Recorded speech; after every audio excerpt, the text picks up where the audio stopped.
ఉండవల్లిలో AP CM Chandrababu Naidu మాట్లాడుతున్నారు. ఇప్పుడు live చూద్దాం.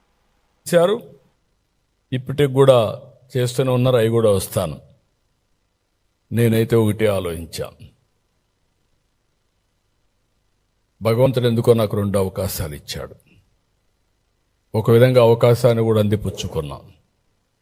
ఫస్ట్ అవకాశం తెలుగు జాతికి ఒక నాలెడ్జ్ ఎకానమీలో ప్రముఖ పాత్ర ఉండాలని ఆలోచించాను. అదే హైటెక్ సిటీ, అదే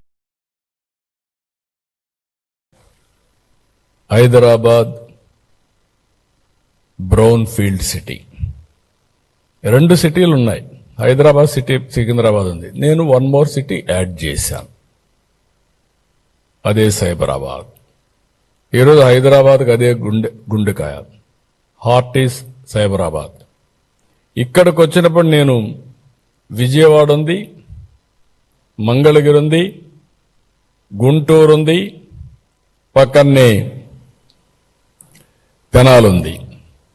ఇవన్నీ కూడా మనం వేసినటువంటి ప్లానింగ్ మీరు చూస్తే నూజివీడు, ఇంకో పక్క పామర్రు, ఈ పక్క చిలుకూరుపేట, పక్కన జగ్గయ్యపేట, సత్తెనపల్లి, ఈ ఏరియా అంతా వస్తాయి. Inner ring road, outer ring road cover చేస్తే ఇక్కడికి వచ్చినప్పుడు 9 నగరాలు ప్లాన్ చేశాం. గవర్నమెంట్ సిటీ, ప్రభుత్వ సిటీ, ఆర్థిక city, knowledge city, justice city, health city, sports city, tourism, media, electronics నగరాలు. ఇవన్నీ కూడా 4 ఆఫీసులు కట్టేస్తే అయిపోదు, కట్టేయచ్చు. ఒక్కోసారి సంక్షోభం వచ్చినప్పుడు ఏమేమి అవకాశాలున్నా ఎత్తుక్కొని తగిన విధంగా ప్రణాళికలు చేస్తే మన తర్వాత కూడా శాశ్వతంగా ఉంటాయనే ఉద్దేశంతో ఆ రోజు చేశాం. ముందు మీరందరూ ఆ రోజు చూసుంటారు, జపాన్ నుంచి ఒక ఆర్కిటెక్ట్ని పెట్టాం. బాగా లేకపోతే మళ్ళా క్యాన్సిల్ చేసి నార్మన్ పోస్టర్ని ఇంగ్లాండ్ నుంచి ఐడెంటిఫై చేశాం. ఫేమస్ వరల్డ్ క్లాస్ డిజైనర్ అంటే Singapore master plan, Norman poster, ఈ యొక్క ఐకానిక్ బిల్డింగ్స్ అని డిజైన్ చేయడానికి వాళ్ళని పెట్టుకున్నాం. ఎందుకంటే ఒకసారి ఇప్పుడు ఢిల్లీలో ప్రధానమంత్రి గారు సెంట్రల్ విస్తా తయారు చేశారు, పార్లమెంట్ కూడా తయారు చేశారు. మనకు కూడా ఈ అవకాశం ఉంది. ఈ అవకాశాన్ని ఉపయోగించుకొని కేంద్ర సహకారం తీసుకొని ఒక మంచి సిటీని డెవలప్ చేయాలని చెప్పి మనం ముందుకు పోయాం. అందరు ఆలోచనలు తీసుకున్నాం. 16,000 కోట్ల రూపాయలు లోటు బడ్జెట్ ఉన్న, లోటు బడ్జెట్ తాత్కాలికం, వినూత్నమైన ఆలోచనతో ముందుకు పోయాం. వరల్డ్ బ్యాంక్, ఏడీపీ వంటి సమస్యలు ముందుకు వచ్చాయి. ఇంకొక పక్క దీంట్లో మీరు చూస్తే 30% బ్లూ అండ్ గ్రీన్, అమరావతిలో బ్యూటీ ఇది, స్ట్రైట్ రోడ్స్. ఇంకొక పక్క 360 కిలోమీటర్ల ప్రధాన రోడ్ గ్రిడ్. ఇంకొక పక్క 1200 కిలోమీటర్ ఎల్పిఎస్ ల్యాండ్ పూలింగ్, రైతులకందరికీ రోడ్లు వేయడం. అన్ని కూడా డక్ట్ లోనే యూటిలిటీస్ అన్ని తీసుకురావడం. సైడ్ రోడ్స్ కానీ, స్ట్రైట్ రోడ్స్ కానీ, వయాడక్ట్ కానీ, గ్రీన్ ఎనర్జీ కానీ, డిస్ట్రిక్ట్ కూలింగ్ కానీ, ఇలాంటివి ఎఫిషియెంట్ గా ఏమేమి చేయగలుగుతామో అన్ని చేశాం. 3,300 కిలోమీటర్ల సైకిల్ పాత్, వాకింగ్ ట్రాక్, ఈ 2 కూడా క్రియేట్ చేస్తున్నాం. 5, 10, 15 నిమిషాలు కాన్సెప్ట్ పెట్టుకున్నాం. 5 నిమిషాలు ఎమర్జెన్సీ, 10 నిమిషాలు ఏదైనా వాళ్ళకు కావలసినటువంటి పార్కు ఇలాంటి ఇవన్నీ, 15 నిమిషాలు maximum employment, walk to work. ఇలాంటి కాన్సెప్ట్స్ పెట్టుకొని ముందుకు పోయే పరిస్థితికి వచ్చాం.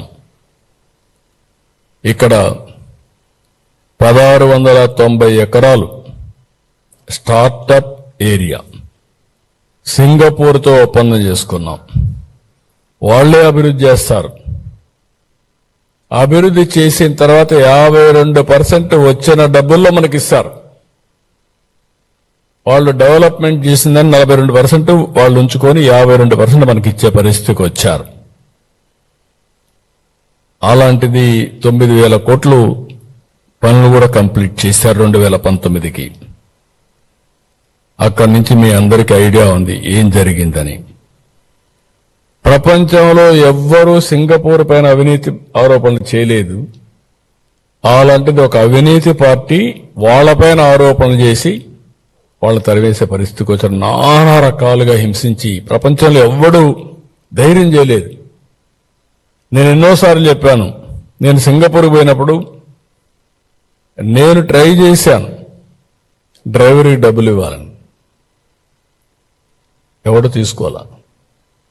మా అశోక్ గజపతిరాజు గారు మంత్రిగా ఉండి వస్తే సింగపూర్కి వస్తే సిగరెట్ తాగడం మానేశాడు. ఏంటి అశోక్ గారు సిగరెట్ తాగడం మానేశారని అడిగా. సార్ ఇక్కడ $500 ఫైన్ సార్, నా దగ్గర ఉండేది 500 ఉంది, ఇది అయిపోతే మళ్ళీ నేనేం చేయాలి, కాబట్టి నేను చేయను సార్ ఆ పని అన్నాడు. అలాంటి దేశం పైన అబాండాలేసి ఒక గుడ్ విల్తో వచ్చారు.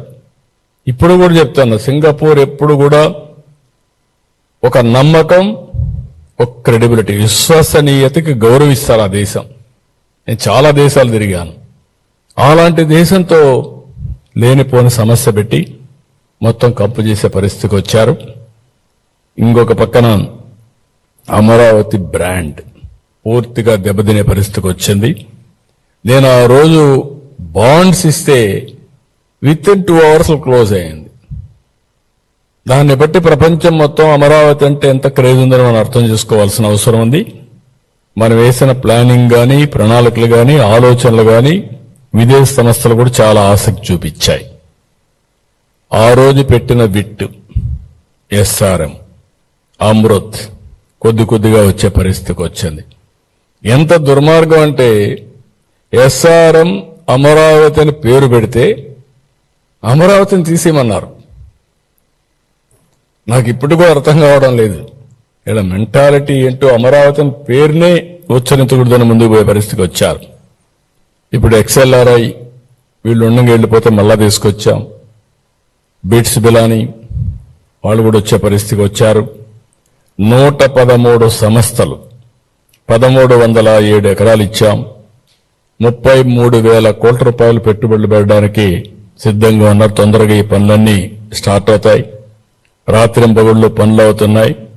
ఇంకొక పక్కన మీరు ఒకసారి చూస్తే దానికంటే ముందు ఏం జరిగింది కూడా మనం ఆలోచించుకో. 2019 ఆ రోజే 25,000 మందితో ముమ్మరంగా పనులు జరిగే సమయంలో 2019 ఇక్కడే ప్రజావేదిక, కలెక్టర్స్ కాన్ఫరెన్స్ ఇక్కడే పెట్టారు. నెక్స్ట్ డే దీన్ని కూల్చమని చెప్పారు. మీరందరూ సాక్షులు దానికి. అదే సమయంలో అమరావతి పనులు నిలిపేశారు. ఏపీసీఆర్డీఎస్ చట్టం రద్దు చేశారు. సింగపూర్ని మెర్సిలెస్ గా తిరిగి పంపించారు. 2019 డిసెంబర్ 17న 3 రాజధానుల ప్రకటన చేశారు. ప్రాంతాల మధ్య చిచ్చు పెట్టాలని ప్రయత్నం చేశారు. శాసన మండలిలో 3 రాజధానుల బిల్లుని సెలెక్ట్ కమిటీకి పంపిస్తే తప్పుడు విధంగా గవర్నర్ పంపించి పాస్ అయిపోయిందని గవర్నర్ దగ్గర ఆమోదింపజేశారు. దానిపైన కోర్టుకు పోతే కోర్టు చాలా స్పష్టంగా తీర్పిచ్చారు. అదే కోర్టు, హైకోర్టు తీర్పు సుప్రీంకోర్టు పోతే కూడా కాదు, మీరు అమలు చేయాల్సిందే, మీరు హామీ ఇచ్చారు, ఈ టైం బౌండ్ ప్రోగ్రాం ప్రకారం మీరు అమలు చేసి తీరమని వీళ్లకు వాతలు పెట్టే పరిస్థితి వస్తే అక్కడి నుంచి తోక జాడించారు. అయితే అప్పటికి ఇప్పటికీ అదే ఆరోపణలు, అదే విషయం. ఇంకొక పక్కన ఒక కక్ష కట్టారు. రైతుల పోరాటాలు